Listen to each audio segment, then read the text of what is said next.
All right, guys, welcome to another episode of the J Word. Today we have on board Mr. Sean Ferres. I've been working with Sean for the last few months. He's an awesome entrepreneur, and he has a lot of great stuff to give to us today. Of course, we have our regular format of who, what, why, and how, and Sean's going to take over here and introduce himself and let you guys know some of those juicy nuggets of being a real entrepreneur doing real things. Sean, thanks again for coming on. Thanks for having me, man. It's good to be here. My pleasure. Just go ahead and let everybody know, like I was saying before, who you are, kind of what you do, and just go ahead. The floor is yours. So, for those of you that don't know me, my name is Sean Ferres. I live in the wild land of Brisbane, Australia, and essentially I help copywriters to get clients. So freelance copywriters, even closers, social media agents, that kind of thing.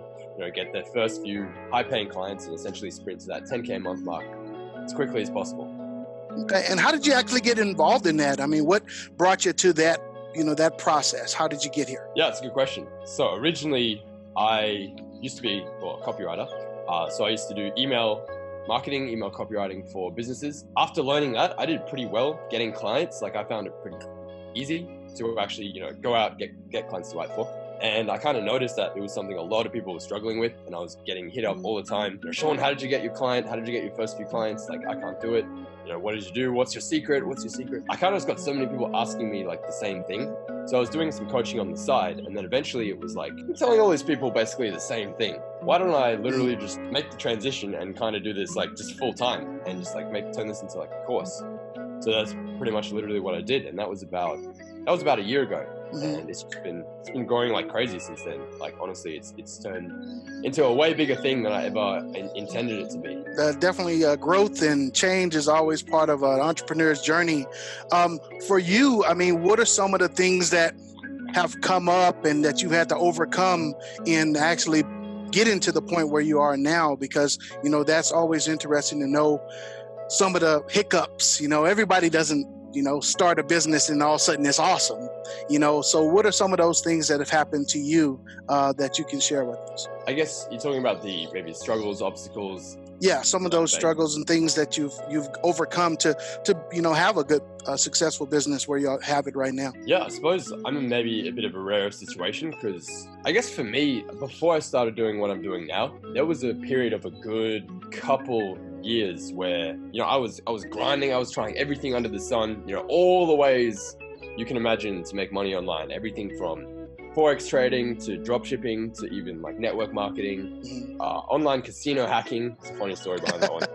Sports betting, just all the ways, affiliate marketing, email marketing, all the ways to make money online. Tried all of them, and I was that guy with the shiny object thing, just bouncing from one thing to next thing to next thing, never really always kind of dabbling, never really committing. And I suppose all of that changed where finally, after 2 years of trying to basically go at it alone and do it myself, I was hey, why, dumbass, why don't I just hire a coach, a mentor, right? Follow someone who has already been there and done it. His students have already been there and done it, and learn from him.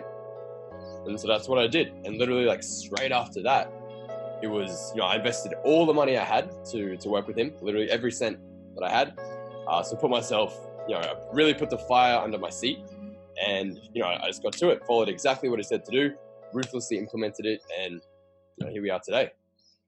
Yeah. And I think that's a huge factor in a lot of entrepreneurial success that I've been seeing. For you, why do you think it's so important to have a mentor or a coach in moving forward in whatever endeavor or entrepreneurial endeavor that you're trying to do? Why do you think it's important, and what has it done for you? Dude, having a coach, having a mentor is everything to me, right? It's I just couldn't imagine me getting to where I am today without the coaching, that I've had, from Jason Capital, Dan Locke, and Taki.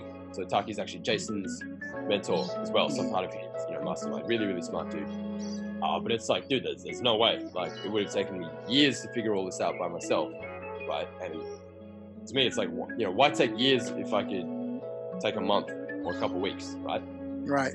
I don't really know anyone who's really made it at a high level or succeeded in this space, or really in any space. You look at athletics, music, like maybe music, people fuck around and get creative and then something happens, but typically in every single industry, the people that are really crushing it at the highest level, they've had coaches, they've had mentors, the whole way up.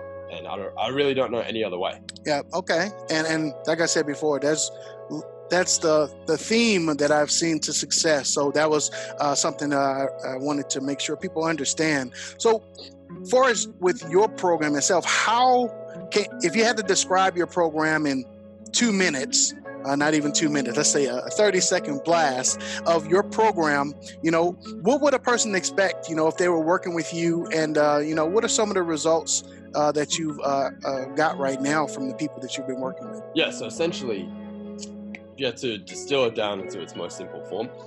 It's 10 weeks of basically what I call the most savage client generation strategy out there. So it's literally designed so I take people with a skill, could be copywriter, closer, social media, anyone with a legitimate skill to offer the marketplace. And, we show them everything from A to Z, right? So everything from where to look for clients, where to find them, how to reach out to them, how to talk to them, how to close them. And then, in the later modules, sort of how to actually build a brand and what we call a farm, so that clients come to you, right, rather than the other way around. In the last, the last 2 or 3 months, I think we've created something like, I call it 4, because it's like 3 and 2 halves.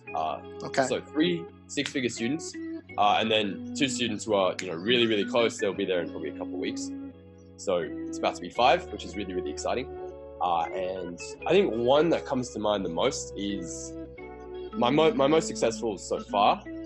His name is James. So James Conti, when he came to me, we started working together back in January. So he was an 18-year-old kid with pretty much almost no skills, no sales experience, like no marketing experience, pretty much nothing. He was working at a cafe for minimum wage, earning like $300 a week. Literally within 90 days of graduating the program, he was at $25K a month. Wow. Which is insane to me. So he's like 19 now. And he's like making more money than both his parents combined, working fully on his terms. He's someone, like, he literally exited the workforce before he even entered the workforce. You know what I mean? Mm-hmm. At the age where most people are first entering it. And he will never work a normal job again, right? And he's currently in the process of, scaling up to 7 figures, right? So he's probably going to be my first millionaire student, which it's crazy. Like, wow, at that age, Yeah. So what does that translate to Australian dollars? $25,000 a month. Well, that is Australian dollars. So I guess that is Australian.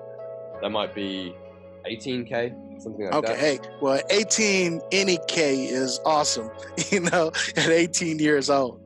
Yeah, right. So one of the things I ascribe to is that money is a byproduct of you doing the things that you're supposed to do. How do you feel about that statement? Yeah, I pretty much agree. I think my take on that would be money is a byproduct of value created, right? Mm-hmm. As in, there's really like no way, like the amount of value, whatever value means to different people, let's call it utility, right? That you give out to people, to the marketplace, to the world is, in my opinion, pretty much in direct correlation with how much money you make, right? If someone's like, I'm not making enough money, I'm not making as much money as I want, chances are you're not giving very much value to the world, right? If you think about like someone who works a low-skilled or manual labor job, right? They are, working at McDonald's, flipping burgers or whatever. They're not exactly providing a ton of value to the world compared to someone who's maybe like, I don't know, senior executive engineer for Microsoft, who's in charge of delivery and distribution and product design and creation for, laptops and software that are going to go out to millions of people. Like, that's someone who's comparatively making a way bigger difference, giving a lot more, I guess, values to the world. And of course, it's compensated fairly, right? And look at any entrepreneur, the ones who are making the most money, they have the most students, they have the most, they're reaching and impacting and helping the most people. Like, there's really just no way around that. One last question. What is your vision for your program? What are you really ultimately trying to get to, and what are you trying to do to affect? Most people have some type of that vision where they're trying to get to. Kind of explain that to us. Definitely. So the goal for right now is I want 100 students to get to six figures by the end of next year, end of 2020. And that's inevitably going to create some millionaire students as well. I'm not sure how many, maybe 5, I think, to start, which should be cool. And just really honestly help as many people as possible. Because I have to also think like it's kind of a part-time thing for me as well. Because in addition to what I'm doing here, I'm also a music producer and a DJ as well. So that's kind of still my big focus. So it's like, I guess, finding the balance to do both of those, kind of scaling a business to $1 million while simultaneously trying to play Tomorrowland Ultra Music Festival and the biggest festivals in the world. So I got quite a lot on my plate, but it's like I love a challenge, and I've loved the journey so far, and I'm really excited for what's to come. Wow, true multitasking entrepreneur there, DJ, music, and helping other people to change their lives, which is really awesome. So how can people get a hold of you to find out, some more information about if they wanted to, start pursuing copywriting or closing and get a hold of you, via whatever medium? What's some of the best ways to get a hold of you? Yeah, so I think probably the best way would just be hit me up on Instagram. So it's just at Sean Ferres, SeanFerres. All right. And we'll put that in the links for everybody to get a hold of you also. And I appreciate you coming on again, Sean. It's awesome talking to you. And I hope you have a great day down in the land down under. And we'll be chatting soon. Thanks again. Definitely. Cheers, John. It was fun hanging out today, man.